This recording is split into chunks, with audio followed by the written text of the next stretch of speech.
Party की प्रवक्ता है मैडम, बहुत बहुत स्वागत है आपका। डॉक्टर सत्यप्रकाश शर्मा जी हैं, वरिष्ठ पत्रकार हैं, बहुत बहुत स्वागत है सर आपका भी। सत्यप्रकाश जी, पहला रिएक्शन मैं कहूंगा कि आपसे, अभी आज का जो चौथे चरण का मतदान है मध्य प्रदेश में, आज ही मत प्रक्रिया संपन्न हो जाएगी, सभी 29 सीटों पर लोकसभा चुनाव संपन्न हो जाएंगे। आज मौसम थोड़ा ठंडा है, उम्मीद कर रहे हैं कि वोटिंग परसेंटेज बढ़ेगा। देखिए, वोटर टर्नआउट बढ़ने का उत्साह पिछले फेज के इलेक्शन से दिख रहा है। जैसा कि मध्य प्रदेश में उससे पहले 2 फेजेस हुए, उनमें जो वोटर टर्नआउट में डिक्लाइन आया, उसके प्रति पॉलिटिकल पार्टीज और कहीं ना कहीं प्रशासन ने बड़ी ताकत लगाते हुए उस वोटर टर्नआउट को लगभग पुराने तक ले जाने का प्रयास किया। देखिए, ये 8 सीट्स मालवा निमाड़ की वो सीट्स हैं जिनमें कहीं ना कहीं 2 मेजर फैक्टर हैं। एक तो ये ट्राइबल डोमिनेटेड सीट्स हैं बहुत ज्यादा, और दूसरा जो मेजर फैक्टर है वो है ये आरएसएस का गढ़ भी है। यानी भारतीय जनता पार्टी पिछले चुनाव में उस दम पर कहीं ना कहीं पूरी सीट जीतने में कामयाब रही। इस बार भी भारतीय जनता पार्टी ने लास्ट मोमेंट पर आरएसएस की टीम को इवन पन्ना प्रमुख तक पहुंचाने का बड़ा काम किया, और जो कहीं ना कहीं भारतीय जनता पार्टी को बड़ी ताकत देता है कि शायद रिजल्ट 19 जैसा ही दिखाने की तरफ। लेकिन एक चीज जरूर है, यहां 3 लोग महत्वपूर्ण हैं। एक डॉक्टर मोहन यादव का होम टर्फ उज्जैन, जो एससी रिजर्व सीट है, उस पर उनकी प्रेस्टीज। अगर लीडर ऑफ अपोजिशन देखें धार, उन्होंने पूरी ताकत झोंकी उमंग सिंघार ने धार पर। ठीक अगर तीसरा चेहरा देखते हैं तो वो इंदौर में वो बड़ा इंटरेस्टिंग सीट बन गई है। जीतू पटवारी जो स्टेट चीफ है कांग्रेस के, वहां पर उन्होंने नोटा को सपोर्ट, इवन अभी आपके चैनल पर ही वो कह रहे थे कि मैं तो नोटा को वोट कराया। देखिए, नोटा वर्सेस बीजेपी, इसमें थोड़ा सा मुझे ये लगता है कि नोटा के प्रति लोगों की उतनी जागरूकता अभी नहीं है, तो बीजेपी की तरफ सीधा सीधा चुनाव जाता हुआ दिख रहा है। कांग्रेस को मानने वाले या जीतू पटवारी को फॉलो करने वाले कितने लोग नोटा की तरफ जाएंगे, इस पर कहीं ना कहीं एक बड़ा संशय नजर आता है, या वहां वोटर टर्नआउट भी घट सकता है। अगर नोटा का प्रचार चला तो यह माना जा सकता है कि वोटर टर्नआउट पिछले चुनाव से कम दर्ज हो सकता है। अच्छा, ये भी बात बिल्कुल, और ये भी बात देखी गई आशीष के इस बार जितना प्रत्याशी के लिए प्रचार प्रसार कांग्रेस नहीं कर पाई होगी, लेकिन उससे कहीं ज्यादा नोटा को इस बार प्रचारित किया गया इंदौर की राजनीति में। वानी जी के पास हम चलते हैं। वानी जी, अब चूंकि 8 की 8 सीटों पर बीजेपी का कब्जा रहा है, कितनी बड़ी चुनौती वोटिंग प्रतिशत बढ़ाने को लेकर और तमाम सीटों पर जीत हासिल करने को लेकर जनमानस को कितनी बड़ी चुनौती आप समझती हैं समझने के लिए? न्यूज़ 18 के दर्शकों को मेरी नमस्कार।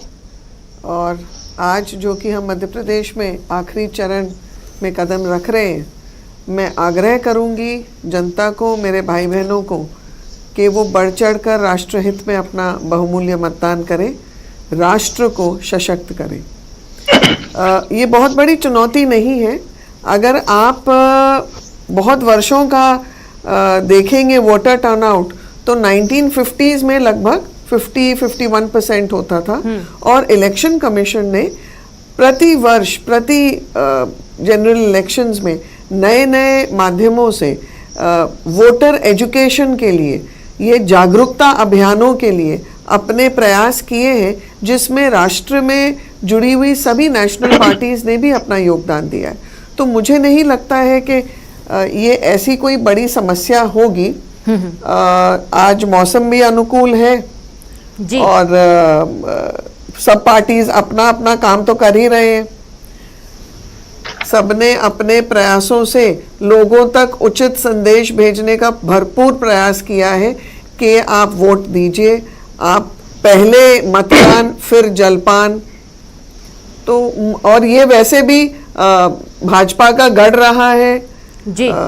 जनजातीय क्षेत्र हो, आम जनता हो, मिक्स्ड पॉपुलेशन, जो मिक्स्ड डेमोग्राफी है, यहाँ पर कमल खिलेगा, और निश्चित रूप से पूरे मध्य प्रदेश में पूरी 29 सीटों में कमल खिलने वाला है, उसमें कोई संदेह नहीं है। बिल्कुल, ये तो दावा लगातार बीजेपी करती आ रही है, और अभी हाल ही में प्रधानमंत्री के एक्सक्लूसिव इंटरव्यू भी उनका भी यही कहना था कि 400 पार जा रहे हैं। और चलिए, चूंकि बहुत महत्वपूर्ण हो जाता है क्योंकि वक्त वक्त पर कितना वोटिंग परसेंटेज हुआ है, और अभी आप देखेंगे कि तकरीबन 2.5 घंटे हो चुके हैं और 2.5 घंटे में वोटिंग प्रतिशत बताना बहुत ही जरूरी है कि कितना वोटिंग प्रतिशत अभी तक हो पाया है, वोटर्स में कितना उत्साह है, वोटर्स आगे आ रहा है कि नहीं आ रहा है, गर्मी, प्रचंड गर्मी का प्रभाव कितना पड़ रहा है, यह भी हम दिखाएंगे। और साथ ही अब आपको दिखाने जा रहे हैं वोटिंग प्रतिशत कि आखिरकार इस वक्त अभी तक में कितना मतदान हुआ है। देखिए, आप घाट पर इस वक्त हम मौजूद हैं और आपको एक अलग तरीके से दिखाने की कोशिश की जाएगी कि वोटिंग प्रतिशत धीरे धीरे किस तरीके से बढ़ रहा है और उसके बाद रिएक्शन लिए जाएंगे। तो देखिए, एक सुंदर सी नाव जा रही है। देवास में 9 बजे तक का जो वोटिंग प्रतिशत है वो 16.79% बताया जा रहा है। देवास में 9 बजे तक की वोटिंग आपको बताई जा रही है कि कितना प्रतिशत यहां पर मतदान अभी तक हुआ है। और अब रुख करेंगे हम धार का, धार में जहां पर 15.61% मतदान 9 बजे तक सफल हो पाया है। यानी कि 9 बजे तक का जितना भी मतदान हुआ है वो आपको बता रहे हैं। 2 घंटे में कितना मतदान हुआ है अंदाजा आप लगा सकते हैं कि जनमानस कितना उत्साहित है वोटिंग को लेकर। इंदौर हाई प्रोफाइल सीट है, 11.48% यहां पर मतदान हुआ है। हालांकि बूथ की बाहर की तस्वीर हमने दिखाई थी, बहुत कम संख्या में लोग पहुंचे थे वोट करने के लिए। और अब आगे बढ़ेंगे, बात करेंगे खंडवा की। खंडवा कई दिग्गज चेहरे यहां से निकलकर आए हैं राजनीति में, चाहे फिल्म जगत की दुनिया बोले। 14.68% यहां पर भी वोटिंग हो चुकी है। वोट कास्ट का प्रतिशत बता देता है कि जनता कितनी जागरूक है अपने हक के लिए, अपने अधिकार के लिए। खरगोन में 15.35% मतदान 9 बजे तक हो पाया है यहां पर। और यहां पर हालांकि खरगोन में हम देख पा रहे थे कि अच्छी खासी लाइन वोटर्स की यहां पर लगी हुई थी और वोटिंग परसेंटेज बाकी की अपेक्षा यहां पर ठीक है। मंदसौर में 16.61% मतदान 9 बजे तक के हो पाया है और ये अभी तक की 8 सीटों में सबसे ज्यादा वोटिंग प्रतिशत बताया जा रहा है मंदसौर में, जहां पर 9 बजे तक में 16 से ज्यादा वोटिंग यहां पर हो और पाई वोट है। प्रतिशत लगातार समय समय पर अपने दर्शकों को हम दिखाते रहेंगे। न्यूज इलेक्शन सेंटर भी लेकर चलेंगे रेनू के पास एक बार फिर से, लेकिन चर्चा जो है वो आगे हम बढ़ाएंगे। नीलाभ शुक्ला जी, कांग्रेस पार्टी के प्रवक्ता हमारे साथ मौजूद हैं। शुक्ला जी, चूंकि अभी इंदौर, खरगोन और रतलाम की सीट ज्यादा चर्चा में, इन 8 सीटों में चूंकि ज्यादा चर्चा इसलिए, खरगोन में राहुल गांधी आए थे, प्रधानमंत्री नरेंद्र मोदी आए थे, रतलाम से कांतिलाल भूरिया भी अब एक कद्दावर चेहरा हैं और अपने बयान को लेकर हाल ही में चर्चा में भी वो रहे। और इंदौर सीट पर नोटा बहुत ज्यादा चर्चा में रहा है। तो इंदौर से अगर चर्चा की शुरुआत करें, जैसा कि सत्यप्रकाश जी ने भी कहा था, जिक्र किया था उन्होंने, नोटा क्या वाकई एक अभी प्रत्याशी बन गया है? क्या नोटा वाकई उतना बड़ा मुद्दा है जिस तरह से कांग्रेस पार्टी इसे उठा रही है? क्योंकि नोटा पर जो वोट गए वो तो किसी के काम नहीं आने वाले। निर्वाचन आयोग ने नोटा बटन का विकल्प उपलब्ध कराया। गुलाबी बटन होता है, अपात्र, अयोग्य, अविश्वसनीय और जो नापसंद का उम्मीदवार है, हम उसमें नोटा दबा सकते हैं। उसकी वजह, जिस तरह लोकतंत्र का मखौल उड़ाया गया, मजाक उड़ाया गया मां अहिल्या की नगरी में, आज तक ऐसा कभी भी नहीं हुआ। 8 बार की सांसद, लोकसभा स्पीकर, वरिष्ठतम नेता भारतीय जनता पार्टी, वो स्वयं स्वीकार रही ये बहुत ही गलत हुआ है। रत्नान सत्तन के नेता स्वीकार रहे ये बहुत ही गलत हुआ है। भाजपा के कई नेता स्वीकार कर रहे कि ये गलत हुआ है। एक होता आप दावे करते कि 8 लाख से जीत रहे, 7 लाख से जीत रहे, फिर क्या आवश्यकता पड़ी थी आपको? क्या आप हमारे प्रत्याशी का अपहरण करके दबाव प्रभाव बना के उसका जो नामांकन वापस करवा रहे? कितना बड़ा मखौल बनाया गया आपने। उसके बाद आप कह रहे कि नोटा क्यों? ये इंदौर की जनता का आक्रोश है, कांग्रेस का आक्रोश नहीं है, इंदौर की जनता आक्रोश। जिस तरह आपने एक बदनुमा दाग शेर पे लगाया, उस पर जनता देगी। अब आप जीते तो क्या अकेले दो रहे, अकेले जीत गए? क्या आप आपकी जीत से गर्वित हो सकेंगे? आईने में अपना चेहरा देख सकेंगे? अपनी जीत का उत्साह ना सकेंगे? आप अपनी जीत को लेकर लोगों से आंखें मिला पाएंगे? नीलाभ जी, यहाँ पर नोटा के प्रचार के विरोध में बीजेपी के कार्यकर्ताओं ने एक रैली निकाली थी। उनका यह कहना था कि जब आपका सिक्का खोटा तो काहे का नोटा, क्यों नोटा को प्रचारित कर रहे हैं? जवाब दीजिए। देखिए, बहुत अच्छा सवाल। जब हमारा सिक्का खोटा तो आप क्यों ले गए अपनी पार्टी में? आपका खोटे से कोई टकसाल खोल रखी है आपने। एक हो तो आप हमारे प्रत्याशी का अपहरण करते, दबाव प्रभाव बना के अपनी पार्टी में तक दुपट्टा पहनाते, फिर कहते हैं सिक्का खोटा है। तो आपने खोटे सिक्कों की टकसाल खोल रखी है। और आपको भाजपा को भय क्यों? 25 सालों से आप इंदौर नगरीय निकाय पे काबिज है, 20 सालों से आप मध्य प्रदेश की सरकार में काबिज है, 10 सालों से अमूमन आप देश में काबिज है। तो आप अपने विकास के नाम पे वोट मांगिए ना, मोदी जी की गारंटी के नाम पे वोट मांगने के लिए। उसका क्या हुआ? नोटा से भयभीत क्यों हो रहे हैं? कहीं पूरे देश के सामने आपका चेहरा उजागर न हो जाए। जिस तरह इंदौर सफाई में अव्वल आया है, नोटा के मतदान में भी इंदौर अव्वल आया, जन आक्रोश है। वाणी जी से एक रिएक्शन ले लेते हैं इस पर।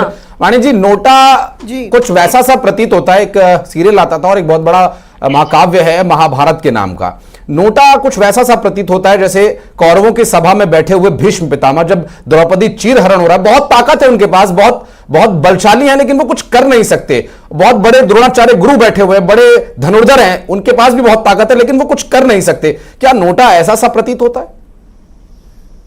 देखिए, नकारात्मक राजनीति का प्रतिबिंब है नोटा। और जैसे आपने अभी कहा कि आंखों की दृष्टि होने के बावजूद अगर मैं काला चश्मा पहन के बोलूं बाहर अंधेरा है, तो ये तो तुलना वही है।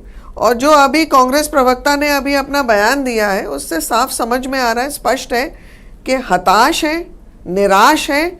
और जो जितने मुझे लगता है नोटा के जो वोट्स जाएंगे इनको, वो मेरे को लगता है इन्हीं के बच्चे कुचे कार्यकर्ताओं के जाएंगे जी। जनता बहुत समझदार है, बार बार जनता जनार्दन का अपमान करके, बार बार उनको एक निचला स्तर दिखा के और उनका बौद्धिक अपमान करके कांग्रेस के हाथ कुछ नहीं लगने वाला है। लेकिन ये डबल स्टैंडर्ड कैसा, लेकिन ये डबल स्टैंडर्ड कैसा बीजेपी का? एक तरफ देखते हैं कैलाश विजयवर्गीय अपने साथ ले जाते हैं, बाकायदा नामांकन वापस करवाते हैं, उसके बाद बीजेपी की सदस्यता दिलाते हैं, और कार्यकर्ता उनको खोटा सिक्का बोल रहे हैं। खोटा सिक्का कौन बोल रहा है? अभी एक दिन पहले ही बीजेपी के कार्यकर्ताओं ने इंदौर में रैली निकाली और उन्होंने विरोध किया प्रचार का, नोटा के प्रचार का, कि जब आपका सिक्का खोटा था तो आप क्यों नोटा नोटा चिल्ला रहे हैं? अक्षय कांत कारण है,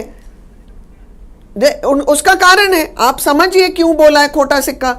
ये खोटा सिक्का शब्द कांग्रेस के ही बयान से आया है कि ये जिन नेताओं को पहले टिकट देते हैं, फिर जब वो इनके ही कार्यप्रणाली से दुखी होते हैं, इनको इनके पार्षदों से और निचले स्तर के लोगों से प्रचार करने में सहयोग नहीं मिलता, तो ये उसको गालियां देते हैं, उसको उसकी दोष निकालते हैं, उसको बिल्कुल दुर्भाग्यपूर्ण स्थिति में उसकी मानसिकता ही नहीं, उसके चरित्र हनन भी करते हैं। तो इसलिए तो वही शब्दों को दोहराया है वीडी शर्मा जी ने।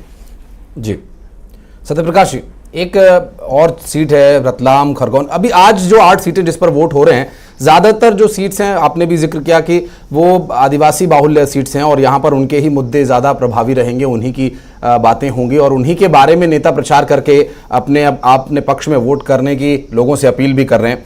खरगोन सीट की बात करें तो राहुल गांधी भी यहाँ पर आए, प्रधानमंत्री नरेंद्र मोदी प्रचार करने के लिए आए। कांग्रेस पार्टी के न्याय बनाम मोदी की गारंटी की जो टक्कर यहाँ पर हो रही है, कितनी प्रभावी नजर आती है? क्या वाकई वो मुद्दे अभी चर्चा में रह गए या फिर जो राष्ट्रीय स्तर पर नेताओं के मुख से निकले हुए मुद्दे वही लोगों के बीच है? देखिए, इन 8 सीट्स रोकना चाहेंगे सर आपको। इसी बीच एक बहुत बड़ी खबर आ रही है धार से, जहां पर इस वक्त बड़ी खबर, धार में चुनाव कर्मचारी की डेथ हो गई है, मौत हो गई। कर्मचारी की हार्ट अटैक से मौत का मामला सामने आया है। बीईओ की साइलेंट अटैक से मौत की जानकारी है, घर में ही मौत हुई है। बड़ी खबर आपको दे रहे हैं धार से। कर्मचारी सुमन वासने की हार्ट अटैक आने की वजह से मौत हुई बताया जा रहा है। एक दुखद मामला, जो कि कर्मचारी वोट की प्रक्रिया में लगा हुआ था और हार्ट अटैक होने की वजह से मौत हुई है। बीईओ साइलेंट अटैक की वजह से अब हमारे बीच नहीं है और घर में उनकी मौत हुई है बताया जा रहा है। कर्मचारी सुमन वासने, जो कि इस पूरी चुनावी प्रक्रिया में बीईओ की जिम्मेदारी संभाल रहे थे। धार से मिल रही है इस वक्त की जानकारी, और चूंकि चुनाव की प्रक्रिया में वो लगे हुए थे चुनाव कर्मचारी, बीईओ के मौत के बाद मिल रही जानकारी कि वो साइलेंट अटैक की वजह से उनकी मौत हुई है और उनका नाम सुमन वासने बताया जा रहा है, जो कि चुनाव की प्रक्रिया में काम कर रहे थे। धार से मिल रही है जानकारी। चुनावी प्रक्रिया जो हर एक कर्मचारी की एक बड़ी जिम्मेदारी होती है और इस जिम्मेदारी का निर्वहन करना काफी चुनौतीपूर्ण भी होता है, और तस्वीर भी हम आपको सुमन वासने की दिखा रहे हैं, जो कि धार में बीईओ के काम की जिम्मेदारी संभाल रहे थे। सत्यप्रकाश जी, आप अपनी बात पूरी करें, जो सवाल मैंने लिया था आपसे और उस पर आप अपनी बात पूरी करें। देखिए, जो 8 सीट्स हैं उसमें से 5 seat reserve for SC ST है। तो ये 3 ST की, जिसमें से एक का आपने खरगोन का जिक्र किया। देखिए, नेशनल मुद्दे भारतीय जनता पार्टी के लिए बहुत महत्वपूर्ण इस चुनाव में दिख रहे हैं, क्योंकि वो कहीं ना कहीं प्रधानमंत्री नरेंद्र मोदी के चेहरे, उनकी गारंटीज, पिछले 10 साल में डेवलपमेंट बीजेपी सरकार के द्वारा, सेंट्रल के द्वारा, या यूं कहें नेशनल सिक्योरिटी और हिंदुत्व, ये जबरदस्त मुद्दे उठाने का, चाहे लीडरशिप, सेंट्रल लीडरशिप के द्वारा या स्टेट की लीडरशिप ने मुद्दों को उठाया है। लेकिन कुछ सीट्स पर यह भी माना जा सकता है कि वहां पर कांग्रेस पार्टी लोकल इश्यूज पर चुनाव को टर्न करने में सफल होती दिखी है। जैसे कि आपने खरगोन का जिक्र किया, यहां कहीं ना कहीं फाइट टफ मानी जा रही है। हालांकि रतलाम झाबुआ भी एक रिजर्व सीट एसटी के लिए है, वो भी टफ है। लेकिन एक चीज अभी यहां जिक्र की, मैं उन चीज को जरूर कहना चाहूंगा। जैसा कि मैंने कहा था कि इंदौर, आपने 8 सीट्स का पूरे का टर्नआउट 9 AM तक का दिखाया। मैंने कहा था कि इंदौर का टर्नआउट डाउन होगा, देखिए 11 पॉइंट कुछ है। तो इसका कारण वहां पर मैन अपोजिशन पार्टी का कैंडिडेट ना होना, दूसरा अर्बन एरियाज में as compare to rural area की जो वोट परसेंटेज है वो कहीं ना कहीं डाउन दिखता है लोगों में, यानी कि जो शहरी लोग हैं उनमें वोट के प्रति या डेमोक्रेसी के प्रति या डेमोक्रेटिक एजुकेशनल उनके पास जो पर्सपेक्टिव है वो नहीं दिखता है। इसके कारण कहीं ना कहीं देखिए शहर के लोग कम वोट कर रहे हैं। लेकिन महत्वपूर्ण चीज ये है कि यहां पर बीजेपी के स्पोक्स पर्सन ने एक बात कही है, मुझे वो लगता है कि ये, मैं तो नहीं कह सकता कि नोटा एक नेगेटिव सोच का प्रतीक है, ये नहीं कहा जा सकता है। इसको सुप्रीम कोर्ट के डिसीजन के बाद इंट्रोड्यूस किया गया है। बिल्कुल। और वाणी जी के पास चलेंगे, हम आएंगे सर आपके पास, आएंगे सर आपके पास, वाणी जी के पास चलेंगे। जो एक ऑर्गेनाइजेशन काम करता है उसकी पीआईएल के बाद डिसीजन लिया, उसके बाद इलेक्शन कमीशन ऑफ इंडिया ने इसको इंट्रोड्यूस किया। तो इसका तात्पर्य ये नहीं है कि वो कोई कैंडिडेट है, लेकिन हाँ एक जरूर है कि अगर आपको कोई कैंडिडेट पसंद नहीं है तो आप उस पर वोट कर सकते हैं। लेकिन दुर्भाग्य इस देश का कि उसने इसकी फिजिबिलिटी को कुछ भी नहीं बना। और सत्यप्रकाश, ये भी देखा गया कि जब नोटा का आविष्कार हुआ था उस दौरान नोटा में भी अच्छे खासे वोट गए थे। वाणी जी के पास एक बार फिर से चलते हैं। थोड़ी देर पहले एक बड़ी चुनौती हम वोटिंग प्रतिशत को बता रहे थे और आपका ये कहना था कि कोई बड़ी चुनौती वोटिंग प्रतिशत नहीं है, लेकिन 9 बजे तक का जो आप मतदान देख पा रही हैं, जो प्रतिशत देख पा रही है, क्या ये संतोषजनक है बीजेपी के लिए? देखिए, लोगों का जो आना होता है चुनाव मतदान के लिए वो लगभग 1:30-2 बजे तक ये धीरे धीरे प्रतिशत बढ़ता रहता है। और दोपहर में हम देखते हैं गर्मी के कारण थोड़ा सा कम होता है और फिर अंत में वो फिर बढ़ता है और लगभग सामान्य रूप पर आ गया था पिछले चरण में। तो मुझे नहीं ऐसे लगता है कि ये निराशाजनक है। दिस इज अ सैटिस्फैक्टरी, ये काफी अच्छा। बिल्कुल, और इसमें मुझे लगता है कि यानी कि मौसम भी एक बहुत बड़ी जिम्मेदारी निभा रहा है और मौसम बहुत अच्छा सहयोग यहां पर मिल रहा है। गर्मी थोड़ी अपेक्षाकृत कम है रेनू, और उम्मीद कर रहे हैं कि थोड़ा समय और जाते जाते ही ये वोटिंग परसेंटेज और बढ़ेगा और बीते 3 चरणों के मुकाबले अच्छा परसेंटेज देखने को मिलेगा। शुक्ला जी से भी रिएक्शन लेंगे। छोटे से ब्रेक के लिए हमें यहां रुकना पड़ रहा है, जल्द लौटते हैं।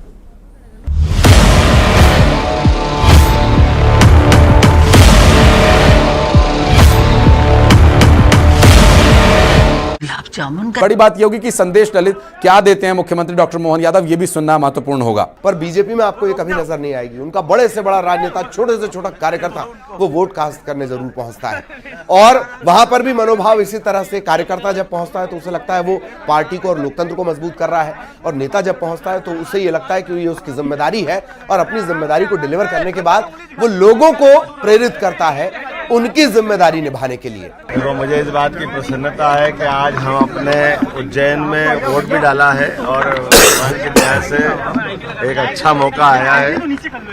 आखिरी चरण का चुनाव बाबा महाकाल की नगरी, पवित्र नगरी, और यहाँ की जैसे हमारी परंपरा, भगवान का आशीर्वाद लेकर के भगवान के मंदिर में दर्शन करने के बाद यहाँ वोट डालने आए, सब परिवार आए।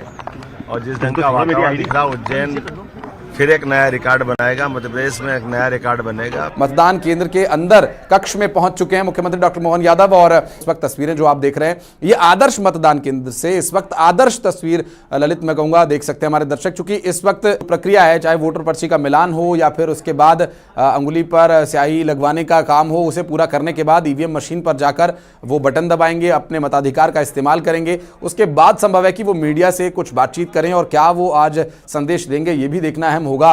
वो परिवार के साथ यहां पर वोट डालने के लिए पहुंचे। तस्वीरें इस वक्त आदर्श मतदान केंद्र, मुख्यमंत्री डॉक्टर मोहन यादव परिवार के साथ वोट करने के लिए पहुंचे और हस्ताक्षर करते हुए अपने वहां पर उपस्थिति दर्ज कराते हुए, चूंकि कई रिकॉर्ड्स रखने होते हैं, एक वोटर रजिस्टर में साइन करना होता है कि आप जो वोटर हैं आपने ही वोट डाला, इसके लिए हस्ताक्षर भी एक प्रक्रिया है। और जो वोटर आईडी कार्ड है वो दिखा करके अंगुली पर स्याही का निशान लगवा करके अब वो उस मत पेटी, अब पेटी तो रही नहीं लेकिन ईवीएम मशीन जरूर हो गई है, उस केबिन में जरूर पहुंच गए जहां पर ईवीएम मशीन रखी हुई है।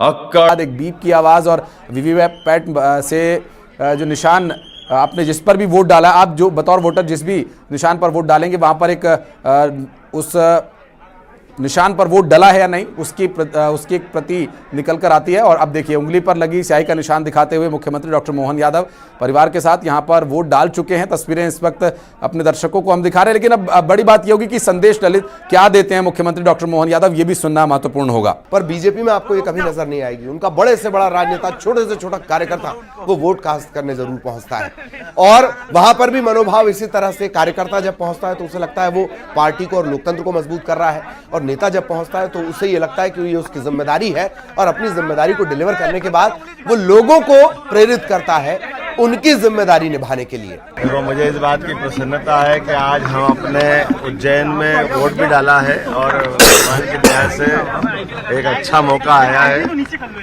आखिरी चरण का चुनाव बाबा महाकाल की नगरी, पवित्र नगरी, और यहाँ की जैसे हमारी परंपरा, भगवान का आशीर्वाद लेकर के भगवान के मंदिर में दर्शन करने के बाद यहाँ वोट डालने आए, सब परिवार आए, और जिस ढंग का वातावरण दिख रहा, उज्जैन फिर एक नया रिकॉर्ड बनाएगा, मध्य प्रदेश में एक नया रिकॉर्ड बनेगा। मतदान केंद्र के अंदर कक्ष में पहुंच चुके हैं मुख्यमंत्री डॉक्टर मोहन यादव, और इस वक्त तस्वीरें जो आप देख रहे हैं ये आदर्श मतदान केंद्र से इस वक्त आदर्श तस्वीर ललित मैं कहूंगा देख सकते हैं हमारे दर्शक, चूंकि इस वक्त प्रक्रिया है, चाहे वोटर पर्ची का मिलान हो या फिर उसके बाद अंगुली पर स्याही लगवाने का काम हो, उसे पूरा करने के बाद ईवीएम मशीन पर जाकर वो बटन दबाएंगे, अपने मताधिकार का इस्तेमाल करेंगे। उसके बाद संभव है कि वो मीडिया से कुछ बातचीत करें, और क्या वो आज संदेश देंगे ये भी देखना अहम होगा। वो परिवार के साथ यहां पर वोट डालने के लिए पहुंचे। तस्वीरें इस वक्त आदर्श मतदान केंद्र, मुख्यमंत्री डॉक्टर मोहन यादव परिवार के साथ वोट करने के लिए पहुंचे और हस्ताक्षर करते हुए अपने वहां पर उपस्थिति दर्ज कराते हुए, चूंकि कई रिकॉर्ड्स रखने होते हैं, एक वोटर रजिस्टर में साइन करना होता है कि आप जो वोटर हैं आपने ही वोट डाला, इसके लिए हस्ताक्षर भी एक प्रक्रिया है, और जो वोटर आईडी कार्ड है वो दिखा करके उंगली पर स्याही का निशान लगवा करके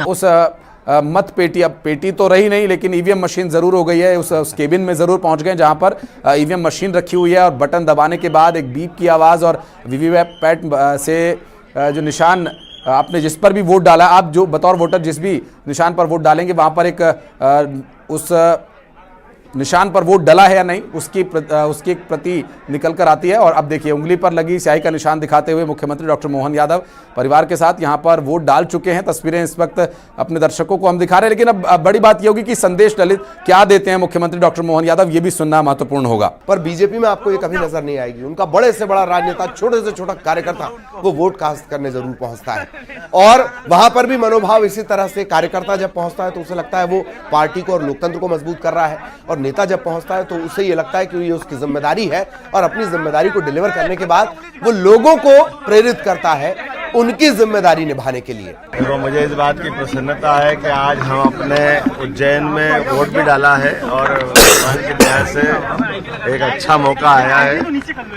आखिरी चरण का चुनाव बाबा महाकाल की नगरी, पवित्र नगरी, और यहाँ की जैसे हमारी परंपरा, भगवान का आशीर्वाद लेकर के भगवान के मंदिर में दर्शन करने के बाद यहाँ वोट डालने आए, सब परिवार आए, और जिस ढंग का वातावरण दिख रहा, उज्जैन फिर एक नया रिकॉर्ड बनाएगा, मध्य प्रदेश में एक नया रिकॉर्ड बनेगा। मतदान केंद्र के अंदर कक्ष में पहुंच चुके हैं मुख्यमंत्री डॉक्टर मोहन यादव, और इस वक्त तस्वीरें जो आप देख रहे हैं ये आदर्श मतदान केंद्र से इस वक्त आदर्श तस्वीर ललित मैं कहूंगा देख सकते हैं हमारे दर्शक, चूंकि इस वक्त प्रक्रिया है, चाहे वोटर पर्ची का मिलान हो या फिर उसके बाद अंगुली पर स्याही लगवाने का काम हो, उसे